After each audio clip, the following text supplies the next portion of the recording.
juga istri si Masura itu. Sulit sekali menaklukkannya. Iya.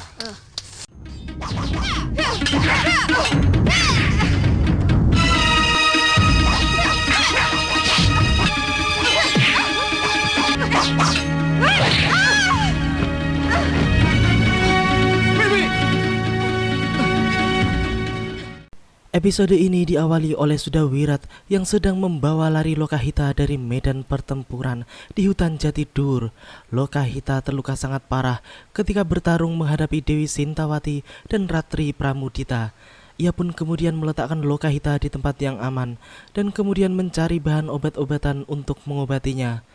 Lokahita yang ditinggal sendiri oleh Sudawirat pun kemudian didatangi oleh makhluk-makhluk siluman yang pernah menyelamatkan Durgandini dari kematian. Mereka tiba-tiba muncul dan membawa Lokahita ke sarang mereka.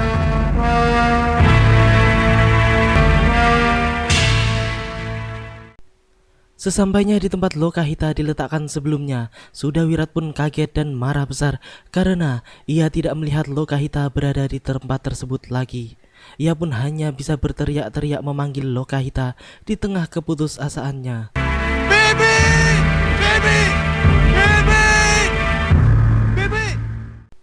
Di sarangnya, para siluman kerdil tersebut pun berusaha menyembuhkan Lokahita seperti yang mereka lakukan kepada Durgandini beberapa waktu yang lalu.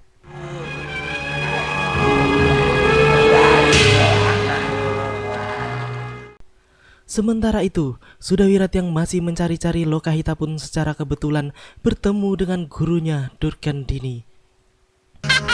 Dia masih hidup. Guru! Durgandini pun menceritakan tentang pertarungannya melawan Suliwah yang tiba-tiba bisa menggunakan ajian rengka gunung. Sudawirat pun terkejut mendengar penuturan Durgandini.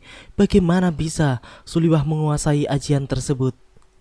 Aku memang terluka parah. Karena tiba-tiba Suliwa bisa menguasai ajian rengka gunung. Hah? Suliwa menguasai ajian itu? Iya. Durgandini sendiri menjadi heran mengapa Suliwah memiliki ilmu-ilmu hebat Pangeran Suryapati, termasuk Aji Dasendria Ungu yang menjadi incarannya dahulu. Hingga ia berpikir bahwa mungkin Suliwah adalah titisan Pangeran Suryapati. Saya semakin heran. Ilmu yang dimiliki Pangeran Suryapati dimiliki Suliwa, termasuk ilmu Dasendria Ungu. Dia juga bisa. Di sisi lain, di sebuah gua persembunyian Pangeran Halmu, para pati dan senopatinya pun merencanakan bahwa mereka akan menyerang Kadipaten Giri Sagersa malam itu juga. Karena mereka merasa bahwa mereka akan sanggup meringkus semua pasukan Magura sampai tuntas. Kami merencanakan untuk menyerang Kadipaten malam ini, Pangeran, supaya mereka semakin kacau dan putus asa. Sudawirat dan Durgandini akhirnya kembali ke Kadipaten Giri Sagersa untuk melanjutkan tugasnya sebagai pendekar bayaran Pangeran Magura. Mereka pun telah merencanakan bahwa mereka akan mempertahankan Kadipaten jika serangan dari pihak Pangeran Halmu datang sewaktu-waktu. Kalau lambangnya saja sudah lemah dan bersembunyi di kolong ranjang, maka semangat prajurit kalian pun akan loyo. Di luar Kadipaten, terlihat semua pendekar dan senopati pun mulai mengendap-endap mendekati bangunan utama Kadipaten. Mereka termasuk Suliwah, Dewi Sintawati, serta Aditya. Setelah mengamati keadaan sekian lamanya, Suliwah pun meminta izin untuk menjebol pintu gerbang terlebih dahulu. Bagaimana? Kami akan menjebol pintu gerbang dulu. Baik. Pertempuran pun kemudian tumpah di halaman Kadipaten. Terlihat Ratri dan Dewi Sintawati mengamuk dan membantai habis para prajurit yang ada di sekitarnya.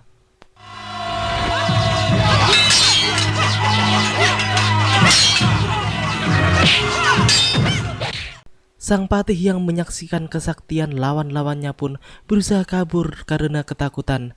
Ia pun sampai menabrak Sudawirat dan Durgandini yang akan keluar dari bangunan utama Kadipaten. Ia pun kemudian menyuruh Sudawirat dan Durgandini untuk menyerang musuh-musuhnya tersebut, sedangkan dirinya sendiri kabur ke dalam bangunan. Hei, mau kabur Ki Patih?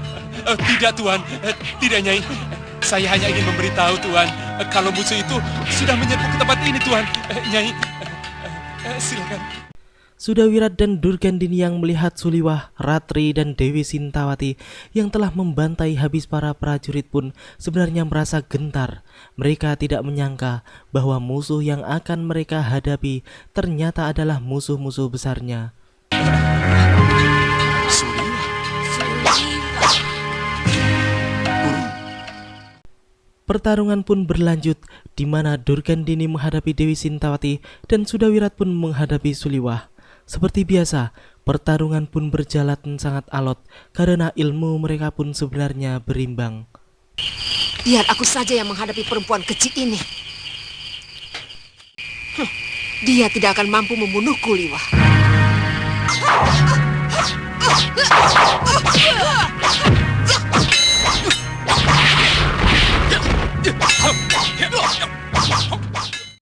Di lain laga, terlihat Ratri masih mengamuk menghajar para prajurit pengkhianat pengikut Pangeran Magora.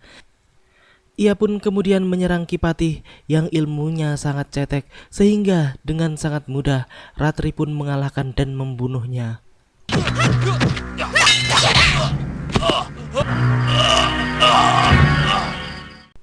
Di sisi lain, Durgandini yang menghadapi Dewi Sintawati pun dengan pongahnya menghina Dewi Sintawati bahwa ilmu rengka gunungnya bisa membuat sakit yang sangat bagi Dewi Sintawati, walaupun ilmu tersebut tidak bisa membunuh Dewi Sintawati.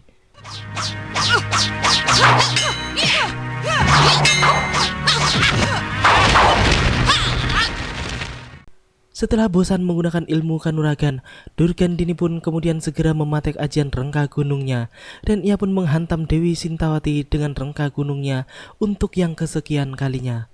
Durgandini pun terlihat puas melihat Dewi Sintawati kesakitan menahan ajian kejinya tersebut. Ia pun kemudian berlalu dari tempat tersebut, mengingat tidak ada lagi yang perlu dibela karena semua sekutunya telah tewas.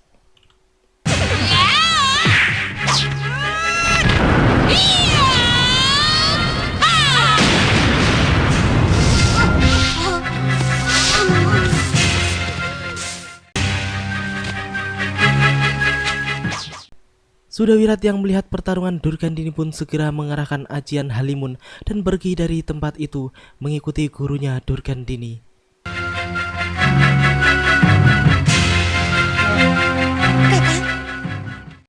Suliwa dan Ratri pun kemudian memperhatikan Dewi Sintawati yang terluka akibat ajian rengka gunung. Namun mereka dibuat kagum karena setelah angin berhembus, Dewi Sintawati pun kembali seperti sedia kala. Semua itu akibat ajian ilmu Pancasona yang dimilikinya. Mereka bertiga pun kemudian menuju tempat Kipatih dan melaporkan bahwa para musuh-musuhnya telah tewas terbantai. Namun Durgandini dan Sudawirat bisa melarikan diri. Para Manggerjita telah tewas Kipatih. Betul, Kipatih. Tapi pendekar bayaran Sudawirat dan Durgandini melarikan diri Kipatih.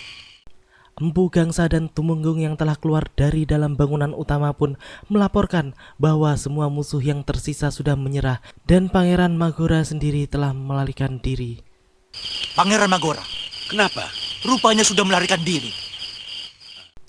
Akhirnya, Kadipaten Giri Sagersa pun bisa direbut kembali dari tangan-tangan pengkhianat yang sangat merugikan penduduk Kadipaten. Harus segera menjemput Pangeran Halemu dan Gusti Permaisuri dengan kereta kencana. Keesokan harinya, Pangeran Halemu bersama Permaisuri pun diusung kembali ke Kadipaten. Mereka pun disambut dengan sukacita oleh seluruh penduduk negeri Giri Sagersa. Bongo pun juga ikut mendampinginya. Bahkan, ia pun ikut menyapa para penduduk bagaikan seorang raja.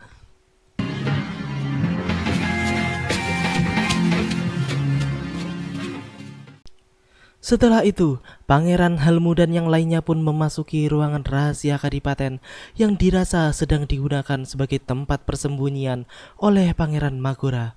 Dulu Mendiang Adipati Gowinda pernah menyuruh hamba untuk membersihkan ruangan itu. Suliwa dan Ratri pun kemudian berusaha menjebol pintu masuk rahasia yang dipenuhi oleh jebakan.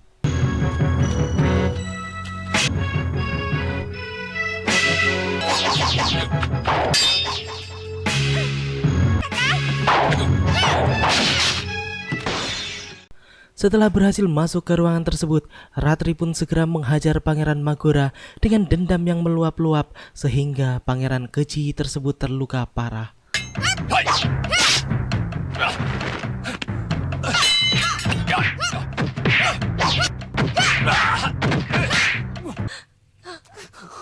Bunda.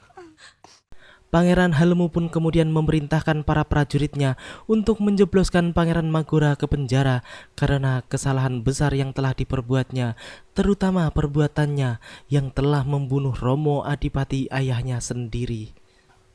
Tangkap dia dan jebloskan ke dalam penjara. Dia telah melakukan Mirong Kapu Jenggo. Setelah semuanya selesai, Pangeran Halemu pun kemudian diangkat sebagai adipati baru dan semua kehidupan pun berjalan normal kembali di bawah kepemimpinan seorang pangeran yang arif dan bijaksana tersebut.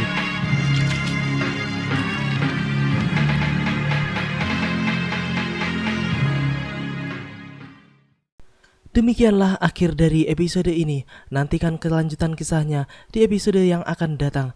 Terima kasih bagi teman-teman semua yang udah mau nonton. Jangan lupa subscribe dan share. Wassalamualaikum warahmatullahi wabarakatuh. Waktu melihat Suliwa muncul dalam pertempuran, Juga istri si Masura itu. Sulit sekali menaklukkannya. iya,